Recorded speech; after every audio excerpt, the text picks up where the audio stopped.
بنیادی طور پر جو انسان دنیا میں پیدا ہوا اس نے 3 مرحلوں کا سامنا کرنا ہی کرنا ہے۔ 3 مرحلے اس کے سامنے آئیں گے، 3 مرحلوں سے وہ گزرے گا۔ پہلا مرحلہ اس کی دنیاوی زندگی ہے، چاہے اس کا 1 سانس، اس کا 1 دن، چاہے زندگی کا 1 سال، چاہے اس کو اللہ نے 70-80 سال دے دیے، 100 سال دے دیا یا اس سے بھی زیادہ دے دیا، زندگی کا پورا پیریڈ جو ہے وہ اس کا ایک مرحلہ ہے، گزارے گا وہ۔ پھر جب فوت ہوگا قبر میں چلا جائے گا، اس کو غسل دے کر کفن پہنا کر جنازہ پڑھ کے لوگ اس کو دفنا دیں گے۔ اب قبر سے اس کا دوسرا مرحلہ شروع ہو گیا۔ یہ مرحلہ کتنا طویل ہے؟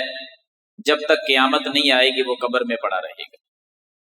یہ ایک مرحلہ ہے، اس سے بھی اس کو گزرنا ہی گزرنا ہے۔ تیسرا مرحلہ جب قیامت کا دن برپا ہوگا، اس قبر سے اس کو پھر اٹھا لیا جائے گا۔ 50,000 سال کا وہ دن ہے قیامت کا، ایک وہ مرحلہ اس سے کے سامنے ہوگا۔ 50 دن گزارنے ہونا تو ٹائم لگتا ہے، 50 ہفتے، پھر 50 مہینے، پھر 50 سال، پوری زندگی ہے بندے کی 50 سال، پھر 50-100 سال ہو تو کتنے ہوں، 50 صدیاں بیت جائیں، قیامت کا ایک دن 50,000 سال کا ہوگا۔ 5 صدیاں بھی نہیں، 50-100 سال بھی نہیں، بلکہ 50,000 سال کا دن، وہ ایک مرحلہ بھی انسان پر آنے والا ہے۔ یہ 3 مرحلوں سے گزرنا ہے ہر انسان نے۔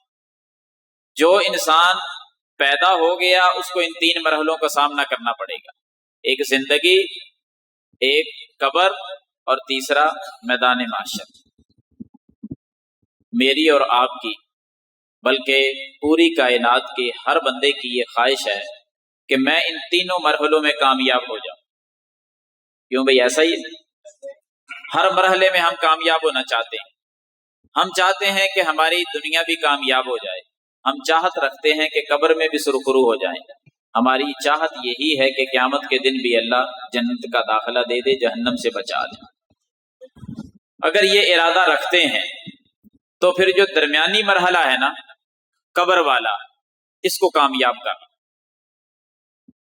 جس بندے کی قبر، یہ مرحلہ جس کا کامیاب ہو گیا، قبر میں وہ بندہ ثابت قدم ہو گیا، قبر میں اللہ نے اس کو محفوظ کر لیا، عذاب قبر سے اس کو بچا لیا، فتنہ قبر سے اس کو محفوظ کر لیا، آزمائش قبر سے اللہ نے اس کو بچا لیا، سمجھو کہ اس کی گزری ہوئی زندگی وہ بھی کامیاب، اور جو آنے والا دن ہے قیامت کا وہ بھی کامیاب۔ ایک درمیان والا مرحلہ جس کا کامیاب ہوا، اس کے 3 مرحلے کامیاب۔ جس کا درمیان والا مرحلہ ناکام ہو گیا، اس کی گزری ہوئی زندگی بھی تباہ ہو جائے گی، چاہے اس نے 70-80 سال عیش و عشرت میں گزارے، سب بھول جائیں گے، اور جیسے ہی وہ قیامت کا دن ہوگا تب بھی وہ بربادی ہی بربادی ہے، کیونکہ قبر اس کی خراب ہو گئی۔ تو قبر ہم نے کیسے اپنی سنوارنی ہے؟ بس یہی استقبال رمضان ہے، یہی ہمارا آغاز ہے کہ قبر کیسے سنور جائے گی، قبر میں ہم ثابت قدم کیسے ہو سکتے ہیں، سوالوں کے جواب ہم فرشتوں کے کیسے دے سکتے ہیں، یا ہم قبر کے اندر کامیاب کیسے ہو سکتے ہیں۔ آؤ پھر ایک حدیث سن لو، 3 نیکیاں اس میں بیان ہوئی ہیں، ان کو پلے باندھ لو، دلوں کی تختیوں پہ لکھ لو، بس اس کو پھر رمضان کے اندر، کیونکہ وہ نیکیاں ہم کثرت سے کر لیتے ہیں، تو ان کو اپنی زندگی کا رمضان کے بعد بھی حصہ بنا لینا، جہاں ہم روزہ رکھیں گے، ساتھ ساتھ رمضان کا احترام کریں گے، ماہ رمضان کا ادب کریں گے، وہاں وہ 3 نیکیاں بھی اپنی زندگی کا حصہ بنا لیں۔ دیکھنا پھر اللہ کی طرف سے بہاریں کیسے آتی ہیں، اللہ کی طرف سے رحمتوں کا نزول کیسے ہوتا ہے، کون سی نیکیاں ہیں۔ آپ حدیث پاک وہ بھی سن لیں، حوالہ بھی نوٹ کر لیں، صحابی رسول کا نام بھی سن لیں جنہوں نے بیان کی ہے، سیدنا ابو ہریرہ رضی اللہ تعالی عنہ۔ یہ حدیث آتی کہاں ہے؟ نبی رحمت صلی اللہ علیہ وسلم کا یہ فرمان، الموجم الاوسط، امام طبرانی کی الموجم الاوسط، اس میں حسن درجے کی یہ حدیث ہے۔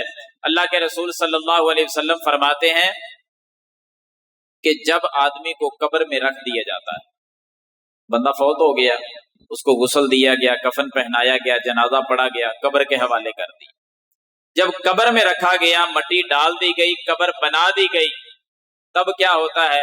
اللہ کی طرف سے فرشتے آ جاتے ہیں حساب و کتاب کے لیے، فرشتے پہنچ گئے۔ اب قبر میں وہ داخل ہونے لگتے ہیں تو فرشتے داخل کہاں سے ہوتے ہیں؟ اللہ کے رسول صلی اللہ علیہ وسلم فرماتے ہیں کہ فرشتہ میت کے سر کی طرف سے اس قبر میں داخل ہونے کی کوشش کرتا ہے۔ سب سے پہلا قدم میت کے سر والی طرف سے وہ داخل ہونے لگتا ہے۔ جب ادھر آتا ہے نا تو یہ جو قبر میں دفنایا ہوا شخص ہے، اس کے اندر ایک خوبی پائی جاتی تھی، ایک نیکی تھی، یہ قرآن کی تلاوت بڑی کثرت سے کرتا تھا، قرآن کی تلاوت بہت زیادہ کرتا تھا۔ وَإِذَا أُتِيَ مِنْ قِبَلِ رَأْسِهِ، جب فرشتہ اس کے سر کی طرف سے داخل ہونے لگتا ہے، دفعتہ تلاوت القرآن، تلاوت قرآن کی اللہ نے ڈیوٹی لگا دی ہے کہ قبر کے باہر بیٹھ جا، جو بھی فرشتہ آئے یہاں سے داخل ہونے لگے، اے تلاوت قرآن تو نے اس فرشتے کو داخل نہیں ہونے دینا۔ وہ تلاوت قرآن اس کو دور کر دیتا کہ یہاں سے داخل نہیں ہونا، اللہ نے ڈیوٹی لگا دی ہے۔ اور کمال کی بات ہے کہ فرشتے کو بھیجنے والا کون ہے؟ اللہ خود بھیجنے والا ہے۔ اور آگے تلاوت قرآن کی ڈیوٹی کون لگا رہا ہے کہ داخل نہیں ہونے دینا؟ خود اللہ۔ اس کے بعد جب وہ تلاوت قرآن وہاں موجود ہے، داخل نہیں ہونے دیتا، تو فرشتہ کہتا ہے چلو یہاں سے نہیں داخلہ مل رہا تو قبر کے درمیان سے داخل ہو جاتا ہوں۔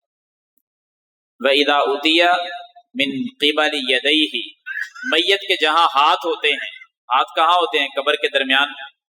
پھر فرشتہ قبر کے درمیان سے داخل ہونے لگتا ہے کہ میں یہاں سے داخل ہو جاؤں۔ تو یہ انسان جو فوت شدہ ہے، جو میت ہے، قبر میں دفنایا ہوا ہے، یہ ایک اور خوبی کا مالک تھا، اس کے اندر ایک اور نیکی پائی جاتی تھی، اس کو صدقہ خیرات کہا جاتا ہے۔ اللہ نے صدقہ خیرات کی ڈیوٹی لگا دی کہ باہر بیٹھ جاؤ، آنے والے فرشتے کو داخل نہ ہونے دینا۔ قبر کے درمیان میں، قبر کے سینٹر میں وہ باہر بیٹھا ہوا صدقہ خیرات فرشتے کو داخل نہیں ہونے دیتا، بلکہ دفعتہ صدقۃ، صدقہ اس کو وہاں سے بھی دور کر دیتا ہے کہ یہاں سے داخلے کی آپ کو اجازت نہیں ہے، فرشتہ وہاں سے داخل نہیں ہو سکتا۔ کون سی جگہ رہ گئی یہ داخل ہونے کی؟ بھائی پاؤں والی جانب، تو فرشتہ ادھر سے داخل ہونے لگتا ہے۔ وَإِذَا أُتِيَ مِن قِبَلِ رِجْلَيْهِ، جب وہ پاؤں کی طرف سے داخل ہونے کے لیے آگے بڑھتا ہے کہ میں یہاں سے داخل ہو جاؤں، تو یہ بندے کے اندر ایک اور خوبی، ایک اور نیکی تھی۔ وہ خوبی اور نیکی کیا ہے؟ وہ مساجد کی طرف بڑی کثرت سے چل کے جایا کرتا تھا، اس کے قدم اٹھتے تھے تو مسجدوں کی طرف اٹھتے تھے، وہ نیکیوں کی طرف قدم اٹھایا کرتا تھا۔ دفعہ مشیہ الی المساجد، مساجد کی طرف کثرت سے قدم جو اٹھنے والے ہیں وہ اس فرشتے کو وہاں سے داخل نہیں ہونے دیتے کہ آپ کو یہاں سے داخلے کی اجازت نہیں۔ فرشتے کو کون بھیجنے والا ہے؟ اللہ بھیجنے والا اللہ ہے۔ اور آگے نیکیوں کی باہر قبر کے ڈیوٹی لگانے والا کون ہے؟ وہ بھی اللہ ہی ہے۔ ایسے بھی تو ممکن تھا نا، ایسے بھی ہو سکتا تھا کہ اللہ تعالیٰ اس بندے کی طرف فرشتے کو بھیجتا ہی نہ، یہ بندہ نیکیوں کا مالک ہے، اس نے بڑا قرآن پڑھا ہے، اس نے صدقہ خیرات بڑا کثرت سے کیا ہے، یہ میرے گھروں کی طرف، مساجد کی طرف بہت زیادہ چلا کرتا تھا، لہذا فرشتوں کوئی ضرورت نہیں ہے حساب و کتاب کی، اس کو بخش دیا گیا، اس کے پاس جانے کی ضرورت نہیں ہے، اس کو آرام کرنے دو۔ ایسا بھی تو ہو سکتا تھا، لیکن اللہ نے ایسا نہیں کیا، فرشتے کو بھیجا بھی ہے کہ جاؤ قبر میں داخل ہو کر حساب و کتاب لو، اور آگے نیکیوں کی ڈیوٹی لگا دی کہ باہر بیٹھ جاؤ، آنے والے کو قبر کے اندر داخل نہیں ہونے دینا۔ آخر وجہ کیا ہے؟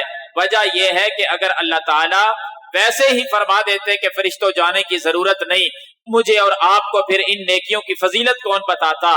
میرے اور آپ کے اوپر ان نیکیوں کی اہمیت کو واضح کون کرتا؟ اللہ ان نیکیوں کی فضیلت کو اجاگر کرنا چاہتا ہے، بندوں کے ذہنوں کے قریب کرنا چاہتا ہے کہ مساجد کی طرف چل کے جانا، صدقہ خیرات کرنا، اور پھر ساتھ ساتھ اللہ کے قرآن کی تلاوت کثرت سے کرنا، یہ وہ نیکیاں ہیں کہ اگر تم اپنی زندگی کا ان نیکیوں کا حصہ بنا لو گے، کل آپ کو موت آئے گی اور قبر میں تمہیں دفنا دیا جائے گا۔ جب قبر بن جائے گی، یہ نیکیاں باہر تمہاری حفاظت کریں گی، فرشتے کے اندر داخل ہی نہیں ہونے دیں گی، آپ کو عذاب قبر سے بچا لیا جائے گا، آپ کو ہر قسم کی آزمائش سے بچا لیا جائے گا، آپ کو قبر کے امتحان سے محفوظ کر لیا جائے گا۔ اور اللہ کے پاس جب فرشتہ واپس لوٹ جاتا ہے